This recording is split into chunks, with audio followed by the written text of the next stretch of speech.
Bienvenido. Esto es Universo Expositor. Un podcast dedicado al diseño, producción y realización de eventos corporativos y sociales para que te vuelvas un super crack de los eventos. Universo Expositor con José Martínez. Amigos de Universo Expositor, estoy con mi tocayo Pepe Navarro. Ya sé que muchos de ustedes lo conocen muy bien, así es que la descripción de todo lo que hace Pepe en Tarsus el día de hoy, liderando esta empresa internacional, pues lo conocerán a detalle. Pero hoy le quiero dar la bienvenida. La verdad es que es un gusto enorme conocer un poco más de Pepe, que ha sido muy activo últimamente en redes, ha estado muy activo en todas las, pues todo lo que ha estado sucediendo alrededor de nuestra industria, pero hoy lo conoceremos de una forma diferente. Así es que, pues sean todos bienvenidos y bienvenido a ti. Pepe, ¿cómo estás? Muy bien, tocayo, me da mucho gusto platicar contigo así, súper relajado. Mucho gusto poder platicar contigo en otros términos, ¿no? Y siempre eso es grato, ¿no? Claro que sí, Pepe. Y pues ya sabes, ya me imagino que has visto alguno de los episodios que hemos hecho con anterioridad. Y pues comenzamos con lo más básico, ¿no? ¿Cómo eras de niño? ¿Dónde naciste? ¿Qué recuerdas de aquel Pepe chiquitín que andaba dando lata por ahí por la casa y que nos des a conocer un poquito más de ti? Bueno, pues con mucho gusto, tocayo. Mira, yo soy oriundo de acá de la Ciudad de México, soy flor de asfalto totalmente. Nací en la Ciudad de México, mi madre es americana, mi padre mexicano, y bueno, pues nazco en la Ciudad de México. Soy uno de 8 hermanos que somos, o sea, son 7 hermanos más que yo. Es una familia grande, una familia tradicional mexicana. Mi padre, su familia es de Jalisco, y pues ya te imaginas, ¿no? El tradicionalismo total. Mi madre es liberal, entonces americana, con una forma de ver la vida diferente. Entonces, esta educación, pues es una educación que me llegó por los dos lados, ¿no? La posibilidad de ver, de tener la mente abierta a cosas diferentes, y sobre todo la de mi padre, que era muy, muy estricto, sobre todo a mí, que yo soy el número 2 de la familia. Tengo una hermana mayor. Tengo en total 5 hermanas, que somos, creo que en total, en 12 años, mi madre tuvo 8 hijos. Entonces, si a mí me preguntas, ¿te acuerdas de tu mamá? Sí, me acuerdo de mi mamá.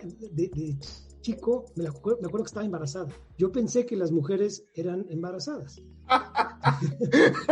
O sea, era el estado natural de tu mamá. Pues imagínate, en 12 años tener 8 hijos. Y mi mamá es una mujer brillante, la verdad es que la quiero muchísimo, es súper activa, pero es bajita, es menudita, y pues la verdad es que era siempre gordita. En las fotos que veo de cuando era chiquito, pues siempre estaba embarazada, por supuesto. Entonces, ¡wow! Pero gracias a eso, tocayo, tuve la oportunidad de convivir mucho, primero con 5 hermanas, que era importante aprender, aunque originalmente fui a una escuela de puros hombres. Después en mi casa era un tema mucho más de ambos sexos, y respetar a mis hermanas y escuchar sus opiniones y todo. Entonces era interesantísimo.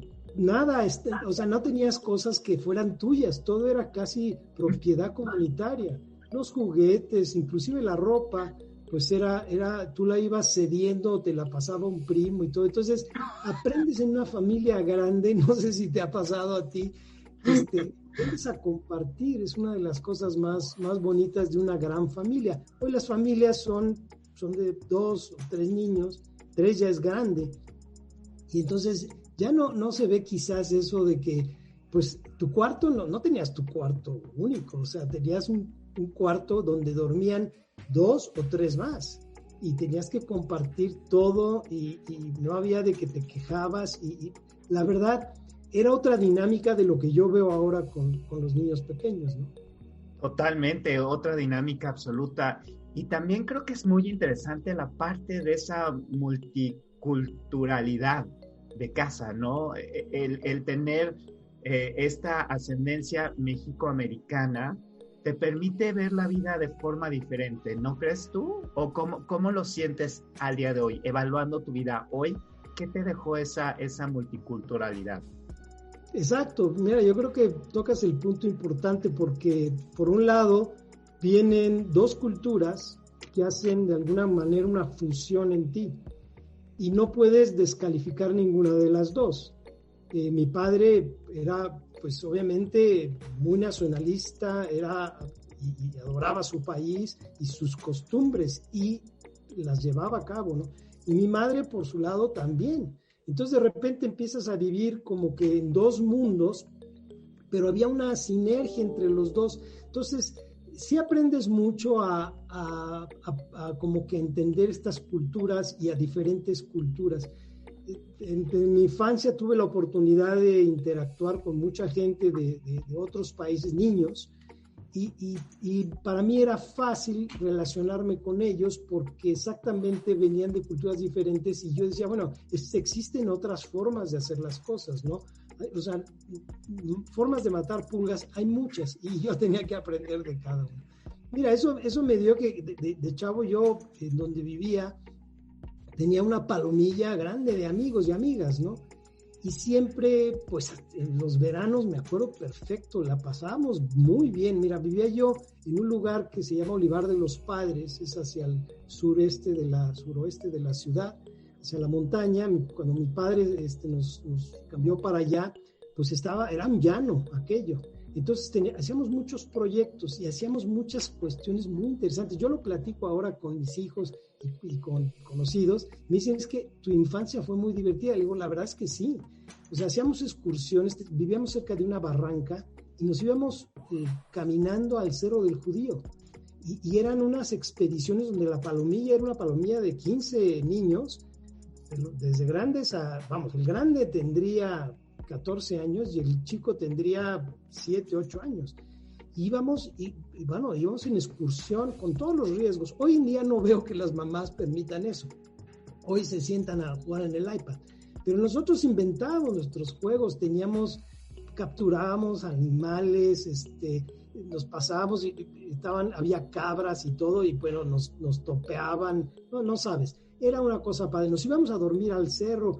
Teníamos un perro que nos acompañaba y era nuestra protección, entonces llevábamos nuestra tienda y pasábamos 2 días, nos llevábamos unos sándwiches y nos pasábamos ahí. Y entonces mi infancia fue pues con un grupo de amigos que hacíamos, te digo, muchas cosas, hacíamos globos aerostáticos muchas veces y era organizar una palomilla para hacer un objetivo común. Y eso era muy interesante, a mí me gustaba mucho. Hacíamos películas, inclusive películas grabadas. Mi padre un día compró una cámara de película, una Super 8.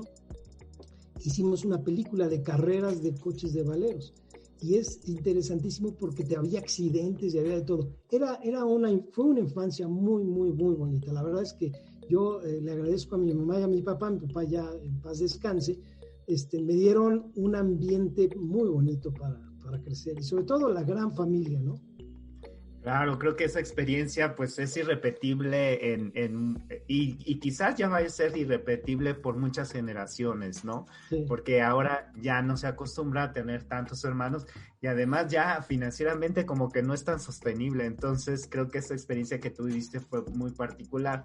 Oye, pero después te fuiste como metiendo, creo que de ahí también, de todo esto que tú viviste, te fuiste metiendo al área creativa, porque finalmente acabaste estudiando diseño industrial, que de hecho somos colegas en la profesión. Yo también soy diseñador industrial, y esto fue lo que te llevó a los eventos, o cómo fue el diseño industrial, por qué te llamó la atención, y después cómo esto hizo clic con eventos. Fíjate que yo, y como dices bien, yo estudié diseño industrial. Mi padre era arquitecto y fue un arquitecto importante y todo. Él fue el director del proyecto de la torre de Pemex, de la torre actual, el edificio grande. Y la verdad es que a mí me gustaba mucho todo lo que mi padre hacía, ¿no? Él, aparte de ser arquitecto, hacía decoración y hacía muebles barrocos y todo. Y yo estuve muy cerca de esto toda la vida. Entonces, me desarrollé en el crear cosas, ¿no? Mi madre, por ejemplo, era muy buena haciendo temas de costura y aprendí a usar la máquina de coser, a coser, puedo hacer un patrón y todo. O sea, yo me fijaba mucho en este tipo de cosas. Entonces, dibujaba yo, me gusta dibujar, la verdad es que es algo que me apasiona. Cuando ando de mal humor me pongo a dibujar y se me pasa el mal humor. Mi madre tiene una colección de dibujos míos porque sabía que se me ponía yo de mal humor, me subía a dibujar, y entonces es interesante eso. Y de ahí pues me gusta el diseño porque era algo más cercano al ser humano. El diseño industrial es hacer productos que van a solucionar necesidades de la gente y siempre he sido muy cercano a la gente. Entonces me gustó mucho y entré a estudiar y fíjate que saliendo de la universidad mi actual esposa, Luz Beatriz, es diseñadora también, compañera de la universidad. Yo comencé un negocio con unos amigos, ella entra a trabajar en una empresa que una de las negocios que tenía representaba una marca alemana de sistemas para exposiciones. Era el distribuidor o el representante en México, y ella me invita a esta empresa cuando el negocio que yo había planteado no iba jalando muy bien. Pues entonces entro a trabajar en esta empresa y trabajamos juntos, mi esposo y yo, antes de que fuera mi esposa, ¿no? Inclusive era mi jefe, ella me contrató. Entonces, por eso le pedí matrimonio. Entonces, ya te imaginarás, como dicen, sigue siendo mi jefe, pero ahora ya no trabajamos en... Pero ya es con papelito habla. Exacto. Y de ahí, fíjate que por el hecho de trabajar en una empresa de sistemas de exposición de este tipo, me empiezo a involucrar en el tema de las exposiciones, las conozco, diseñando stands.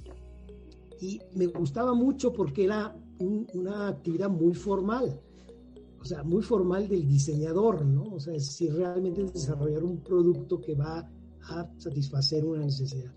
Sin embargo, no me llenaba al 100% porque a mí me gustaba mucho la parte de lo que sucedía en los ambientes que nosotros diseñábamos, ¿sí? Lo que sucedía, la interacción de las personas, ¿no? Que eran clientes y proveedores y todo. Eso me llamaba mucho la atención. Y en algún momento, después de muchos años de trabajar en la parte de diseño, tuve la oportunidad de conocer a una persona que quizá tú conociste también, Tocayo, Neil Grossman, que fue director de Reed Exhibition Company. Claro, por supuesto, claro. Él estuvo en México, vino en México, llevaba la oficina lo que compró Reed Exhibition en esa ocasión.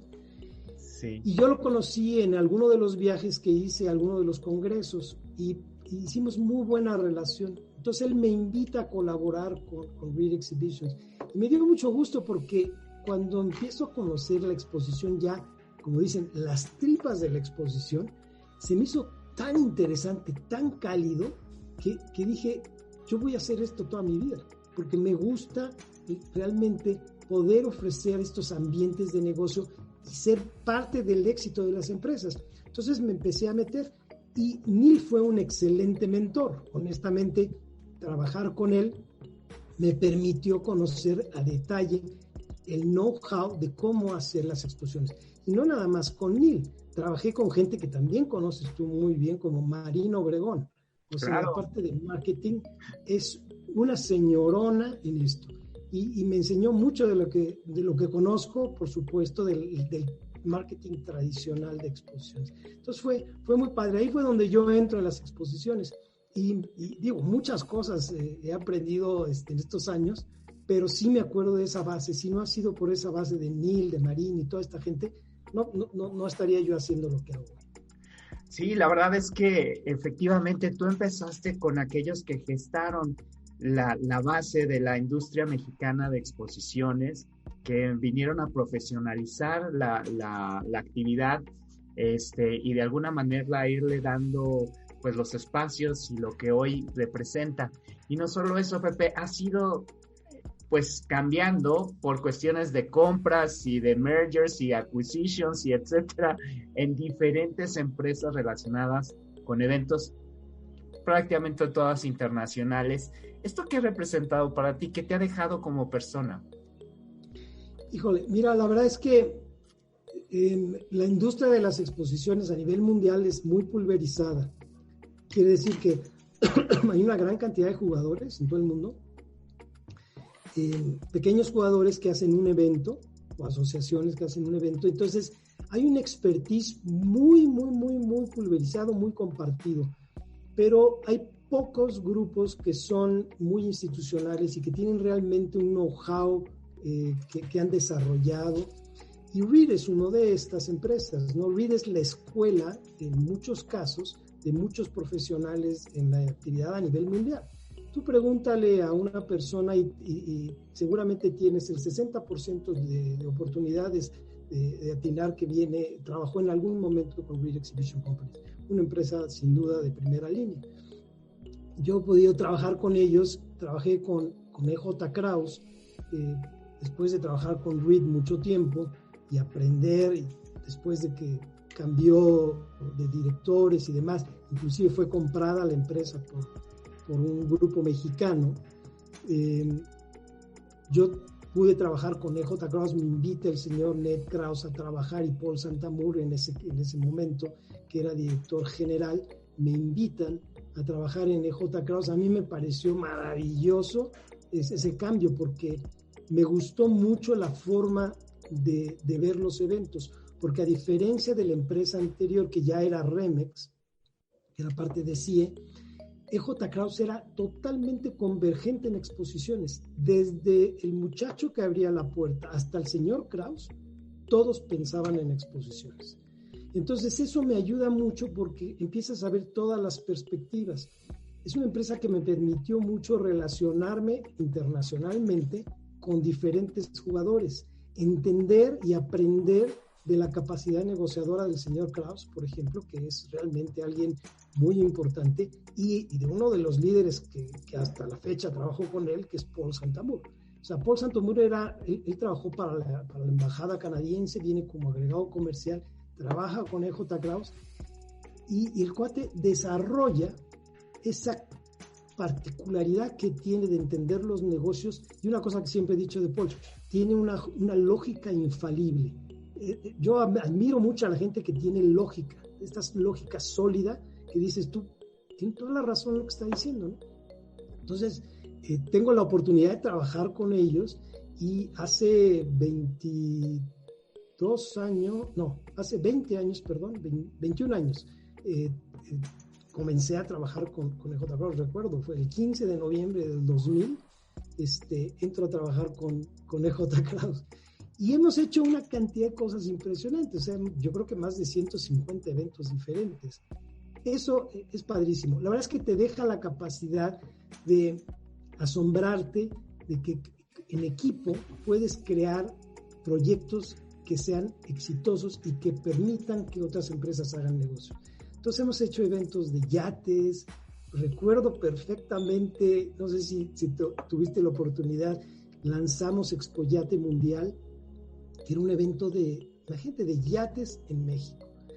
Y lo hicimos en la Ciudad de México. Cualquier cuate que haga un análisis para viabilidad de un evento, nunca haría un evento de yates en la Ciudad de México. Y recuerdo muy bien cuando lo hicimos, hicimos un desfile con las lanchas y los yates sobre Reforma. Y me dijeron, un día me paró, iba yo en uno de las embarcaciones haciendo este desfile, hicimos un tráfico, una parte de la estrategia de relaciones públicas, y una persona, un reportero, me dice, bueno, pero ¿qué hacen en la Ciudad de México? En la Ciudad de México ni siquiera tiene un cuerpo de agua para tener embarcaciones. ¿Qué hace un yate, por ejemplo, de 40 o de 60 pies en la Ciudad de México? Y yo le contesté, mire, la verdad es que yo no soy de aquí, pero a lo que me han dicho es que las embarcaciones no flotan en agua, flotan en dinero, y el dinero está en la Ciudad de México. Entonces eso fue la nota periodística que pusieron y todo el mundo asistió al evento. Padrísimo, eventos muy bonitos, la verdad, y siempre organizados en equipo. Es una de las cosas más padres. Las empresas internacionales te enseñan a trabajar en equipo, a realmente aprovechar esta capacidad de las diferentes personas que colaboran contigo para llegar a un objetivo primordial. Y seguramente esto lo aprendí de muy chico, ¿no? Hacer estos proyectos, pero llevarlo ya, traducirlo a un evento, siempre ha sido muy apasionante. Oye, y también algo que es padrísimo de nuestra industria es que podemos cambiar como bien lo dices, ¿no? Estoy en esta industria, estoy en esta otra y hay que aprender. ¿Hay alguna que en particular le tengas más añoranza o cariño o recuerdes de estas industrias, o en realidad cada proyecto te va, digamos, como enamorando? Mira, la verdad es que por desviación profesional y por ser medio ingeniero, como diseñador industrial, somos ingenieros, como dicen, me gusta mucho el tema de manufactura, ¿no? Y es uno de los eventos que hacemos, me apasiona muchísimo y soy, la verdad, me meto mucho en el tema técnico, conocer cómo funcionan las máquinas. Plastimagen, por ejemplo, me apasiona como evento porque pues, el plástico es una de las materias primas idóneas para un diseñador. Sin embargo, me gustan mucho los eventos que son más humanos, ¿no? Como por ejemplo de yates, era muy interesante porque tenía que ver con un estilo de vida, como cosas que le gusta a la gente hacer, ¿no? A un grupo de personas. Entonces me gustaba mucho. Los eventos de alimentos que hemos hecho, pues esos me encantan porque pocas veces en una exposición te puedes comer y beber lo que están exhibiendo. Entonces me encantaba cuando hicimos Alimentaria, que pues hacíamos concursos gastronómicos, catas, hacíamos degustaciones de todo tipo, muy, muy bonito. La verdad es que todos me gustan, pero creo que si yo tuviera que opinar sobre alguno, los eventos técnicos son los que más me apasionan. Claro, sí, yo también, fíjate que cuando estaba en el tema que tenía que ver con máquinas en Expopack, pues sí, también era parte de lo que yo gozaba, meterte ahí a conocer cómo funcionaban las máquinas, ¿no? Creo que se nos da mucho a los diseñadores esa parte tanto lógica como creativa. Y en este sentido, Pepe, hoy, con toda esta transformación que estamos teniendo, ¿qué crees que necesita alguien que quiere dedicarse a las expos? Porque probablemente nosotros teníamos ciertas habilidades, tenemos una cierta forma de ver el mundo y de leerlo y de traducirlo hacia un evento, y hoy eso se está moviendo y pues seguimos en esta vigencia, ¿no? Tú sigues haciendo varios eventos en diferentes sectores, tienes que estar muy al tanto de las tecnologías ahora y las plataformas. Entonces, ¿tú qué consideras que deben de ser esos atributos para que alguien pueda ser un diseñador de eventos? Alguien que quiere hacer eventos, ¿qué tendría que tener como sostén? Mira, yo creo que la primer característica que debe tener una persona, no importa quién sea, es una vocación y un deseo de investigación. O sea, que no te dé miedo buscar y escudriñar cómo funcionan las cosas. Yo creo que el hecho de que tú puedas meterte, y ahora más fácil porque puedes hacerlo con todas las tecnologías de información, realmente entender cómo funcionan las industrias, saber el por qué una exposición les podría funcionar, les vendría bien a una industria, es importantísimo. Entonces, yo creo que la característica número uno es este deseo como salvaje de investigar, realmente entender las cosas. Es esa capacidad de observación. Un poco lo que tenía Einstein, era una persona muy brillante, pero yo creo que más que inteligente, era una persona extremadamente observadora. Gracias a eso pudo hacer y obviamente promover sus teorías, la teoría de la relatividad y todo, es gracias a su gran poder de observación. Entonces yo creo que es la característica uno que debe tener alguien que se dedica a esto. Si no tienes curiosidad, creo que no es por ahí donde debe uno andar. Pero también, bien importante, saber trabajar en equipo. Si tú no puedes, si eres un lonely worker, eres un Einstein en ese sentido, que solamente trabajas tú para ti en tu microcosmos, es muy difícil que puedas lograr esta conjunción de diferentes habilidades y llevarlas a un fin interior. Entonces, Yo creo que es importantísimo que te sientas a gusto, que sea placentero, porque aparte tiene que ser divertido, tienes que gozar lo que estás haciendo. Y el poderlo hacer, el trabajo en equipo, con colegas, con grupos interdisciplinarios, que el diseñador, una de las características es esa capacidad de trabajar con grupos interdisciplinarios y con gente de todos los orígenes, o sea, no importando su género, su condición social, su preferencia sexual, absolutamente nada. Fijarte en el equipo por la capacidad intelectual que tienen y lo que aportan al proyecto. Yo creo que es otra característica que debe de ser fundamental. Si no existe eso, es muy difícil que puedas hacer esa empatía que se necesita para poder entender a la oferta y a la demanda en un evento. Sí, como bien lo mencionas, la parte de la demanda y la oferta, y conjuntarlas, pues es nuestra labor. De hecho, como que tenemos dos clientes, tenemos a los que necesitan, tenemos que traer a los visitantes y tenemos que traer también a los expositores. Entonces tenemos dos clientes muy diferentes que nos jalan de los dos lados. Oye, Pepe, y en esta instancia y con todo lo que has vivido, ¿cómo balanceas tu vida personal en el tema de las vacaciones y de esto? Porque a veces, ¿qué te gusta hacer? ¿Te gusta leer? ¿Te gusta oír música? ¿Te gusta irte de viaje con tu familia? Porque pues esta industria es muy demandante. Tienes que viajar, tienes que estar varios días sin prácticamente ir a dormir a casa y regresarte o a veces quedarte en un hotel. ¿Cómo haces ese balance? Mira, la verdad es que tengo mi familia, mi círculo primario, mi familia, mi esposa y mis hijos, desde que son chicos me he dedicado a esto, entonces entienden muy bien que mi tiempo en ocasiones es pues llevado por diferentes programaciones. Muchas veces, por ejemplo, Expo Manufactura sucedió por años en el día de mi cumpleaños y yo estaba en Monterrey en el día de mi cumpleaños. En el día de mi aniversario tenía yo un evento y entonces tenía yo que acordarme y hablar con mi esposa para felicitarla del aniversario. Realmente entienden que eres una persona que tiene que estar probablemente en otros tiempos haciendo otras actividades, ¿no? Y fuera de México también, porque viajas mucho. Entonces, esto ha sido una libertad. La verdad es que nunca he tenido una situación negativa hacia mi movimiento. Ahora, en el círculo siguiente, que es mi familia consanguínea y política, pues son muchos integrantes, con 8 hermanos, imagínate. Entonces, somos muy unidos, extremadamente unidos. Es una familia que nos vemos, ahora en COVID no nos hemos podido ver, pero somos normalmente una familia que nos reunimos una vez a la semana o 2 veces al mes por lo menos.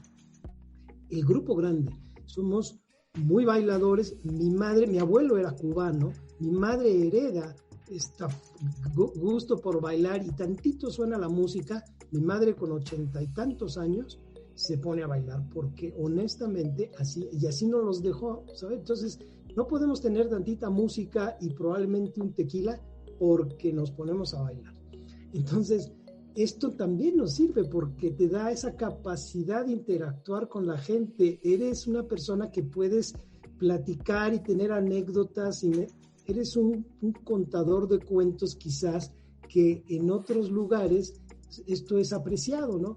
Entonces cuando estás haciendo una relación de trabajo con un socio nuevo de otro país, siempre tienes esa plática que la gente aprecia y además aprecias tú la buena plática. Padrísimo, me encanta eso, creo que eso aporta tanto y sobre todo nosotros que tenemos que estar también en comunicación con tantos factores. Pepe, hoy haciendo una evaluación, ¿cuáles serían algunos de tus retos más importantes a nivel personal y a nivel profesional?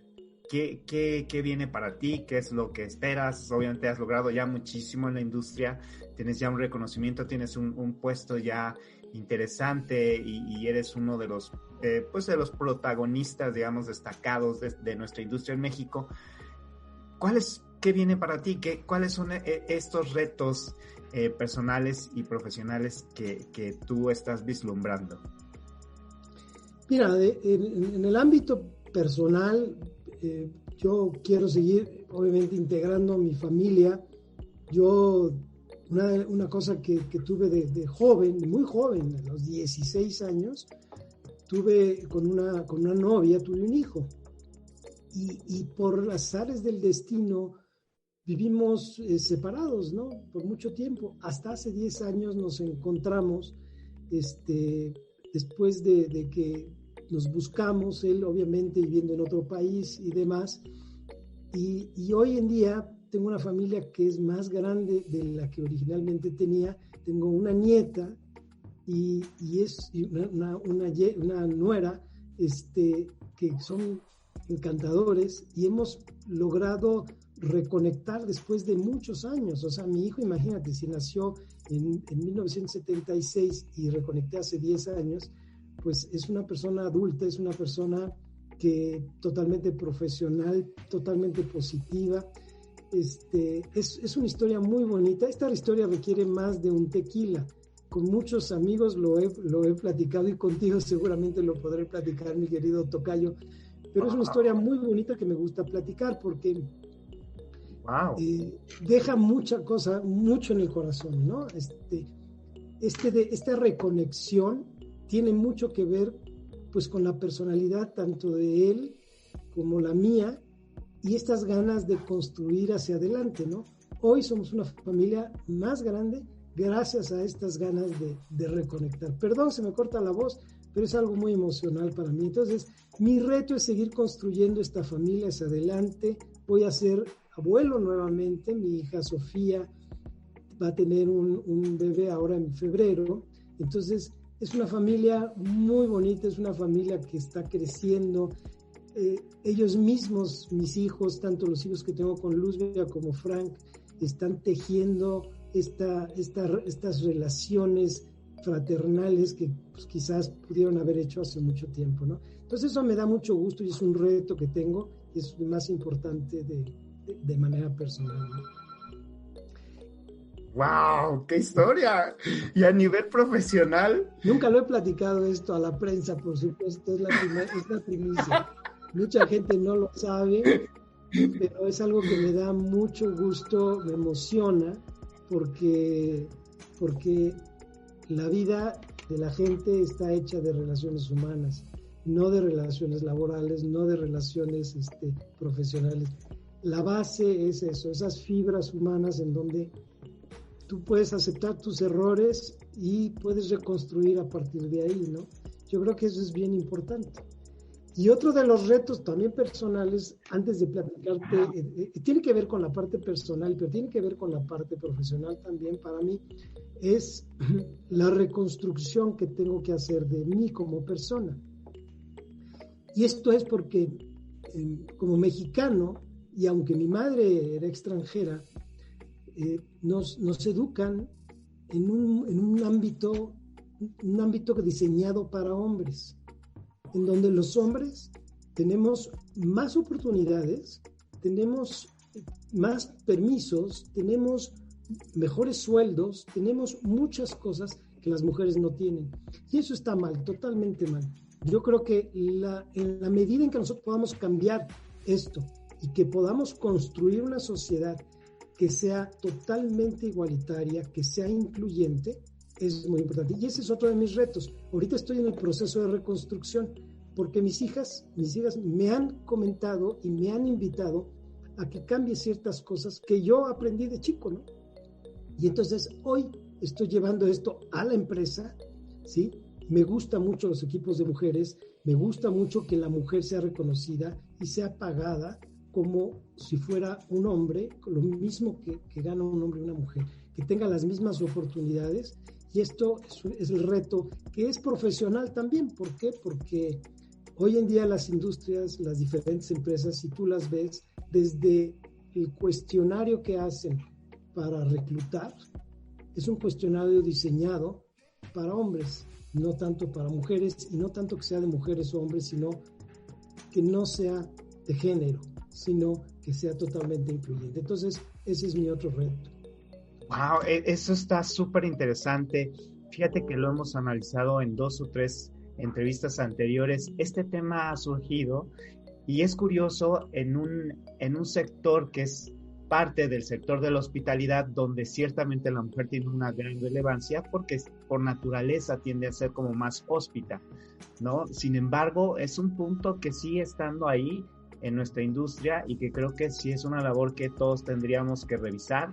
Ciertamente a mí también me ha tocado ambientes donde es totalmente patriarcal y la mujer solamente está relegada a un segundo o tercer nivel simplemente por el hecho de ser mujer. Es una realidad en nuestras empresas y creo que este punto que estás tocando es un punto muy sensible, pero me encanta que haya esta proactividad por parte de todos para que lo logremos cambiar. Padrísimo. Sí. Oye, en esta industria en la que trabajamos tú y yo, 8 de cada 10 personas profesionales son mujeres. Esta industria es exitosa a nivel mundial gracias a la cantidad de talento femenino que hay. Yo no entiendo por qué en las esferas de dirección, de alta dirección, no hay más mujeres. En países como Alemania, en donde son los líderes organizadores de exposiciones, hay muy pocas mujeres en los niveles altos de dirección estratégica. Sí. Ni siquiera en el segundo nivel hay suficiente equidad. Entonces, yo creo que aquí lo importante es que todos trabajemos en que esta sociedad es una sociedad mucho más equitativa. Y no nada más la mujer, estamos hablando en general, poder identificar el talento por la capacidad que tiene la persona, no por sus características físicas o culturales. Sí, y creo que ahí mi apreciación personal es que las nuevas generaciones así son. Realmente ellos ya han dejado muy atrás estas, digamos, telarañas mentales que teníamos en otras generaciones, y ellos son mucho más inclusivos, mucho más abiertos y se fijan más en otras cosas, ¿no? Y justamente, sí. Pepe, para ir cerrando esta plática contigo, me gustaría que pudieras justamente ahora compartir cuáles serían estos consejos que podrías dar hoy, después de toda esta trayectoria, para aquellos que definitivamente van a seguir creciendo profesionalmente. Puede ser en el área de eventos o no, sino ¿qué crees que a ti te sirvió para poder mantenerte, crecer, estar y seguir adelante? Y la primera es ser humilde, porque de no pensar que uno sabe todo. O sea, en pensar que siempre puedes aprender algo nuevo. Esa capacidad de investigación y de aprendizaje, esa capacidad natural de asombrarte de algo que tú no conocías y no juzgarlo como algo nuevo, que es diferente y no es como se hacía antes, sino realmente que puedas atesorar los nuevos conocimientos. Esto es una característica que yo creo que yo daría como consejo, el pensar que no sé todo lo que se necesita saber para hacer lo que hoy hago. Entonces, siempre tengo esa orientación a aprender algo nuevo. No sé, para mí es fundamental. Yo, y ahora más que antes, todos los días estoy tratando de investigar cada uno de los puntos. Hay muchas maneras de hacerlo, ¿no? Y con la cantidad de información que se difunde por todos los medios, el no saber, el no tener ese tiempo para realmente buscar el porqué de las cosas, es un pecado para mí. Entonces yo creo que ese es como el primer consejo. Como te dije, no juzgar a la gente es otro consejo. La gente no la podemos juzgar por su condición, por su género, por su religión, por su preferencia sexual, ¿sí? Yo creo que es bien importante quitarnos esos tabús, ¿sí? La gente tiene un valor como persona y es capaz de desarrollarse profesionalmente dentro de las organizaciones, independientemente de cualquier otra característica. Entonces yo creo que sería el otro consejo. Los equipos del futuro van a ser muy incluyentes, tú lo acabas de mencionar.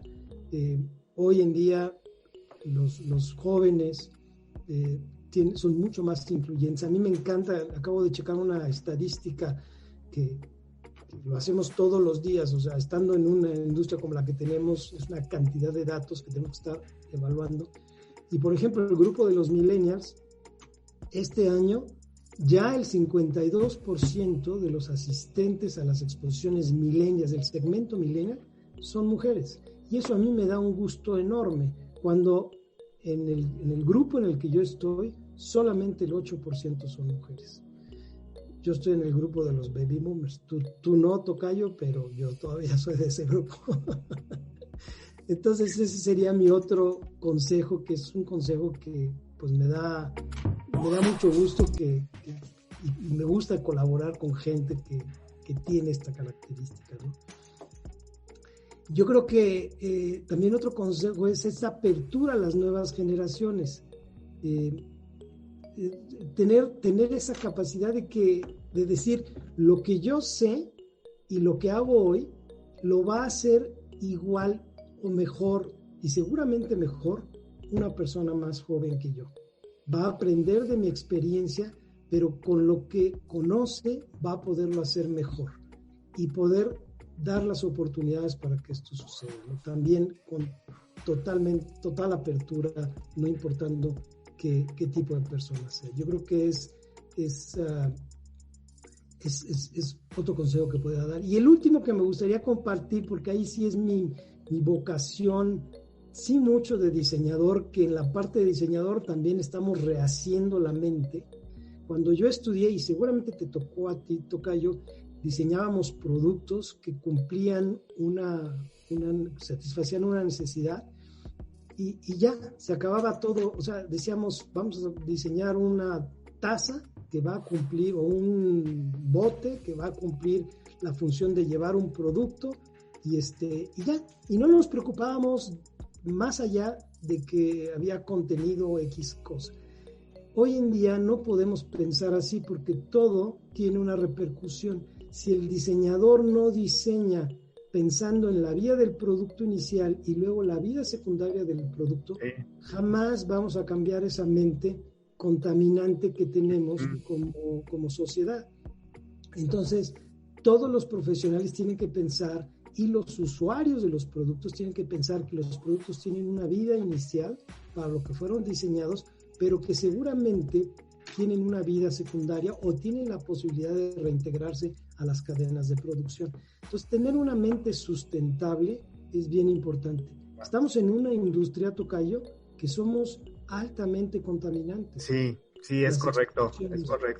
Tenemos una huella de carbón muy grande. Entonces, mi consejo sería, vamos a pensar de qué manera podemos hacer eventos que no sean tan fuertes y afecten tanto al medio ambiente.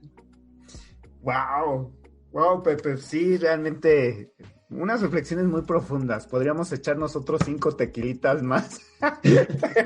pero bueno, pues la verdad es que estamos ya terminando el episodio de hoy. De verdad te aprecio mucho el tiempo. Creo que esto que nos pones en la mesa es para que lo veamos de forma mucho más profunda, y permitir de esta forma que nuestra industria pueda seguir creciendo, ¿no? La sustentabilidad, la inclusión, todo esto que tú hablas, pues ciertamente es el futuro de nuestra industria si no queremos que desaparezca, así como la digitalización lo es ya, ¿no?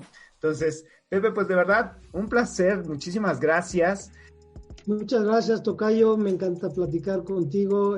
Como dices tú, tendremos que separar algunas horas con unos tequilas, ir y comentar de esto y de muchas cosas más. Y es curioso, un aliado que conociste tú muy bien, por cierto, que se llamaba Víctor Pascual, de Barcelona. Él tenía una forma de expresarse de los mexicanos. Y decía, cuando regresó a Barcelona en un viaje, rápidamente te lo platico, le dijeron sus amigos, oye, vienes con el acento mexicano. Y le decían, hermanos, tienen un arma secreta y se llama tequila. Cuando tomas tequila, te conviertes en mexicano, pero cuando tomas más tequila, te vuelves invencible. Gracias. Gracias, tocayo, que estés bien. Esto fue Universo Expositor. Acompaña a José Martínez en el siguiente episodio con más información y entrevistas para que te vuelvas un super crack de los eventos. Universo Expositor con José Martínez.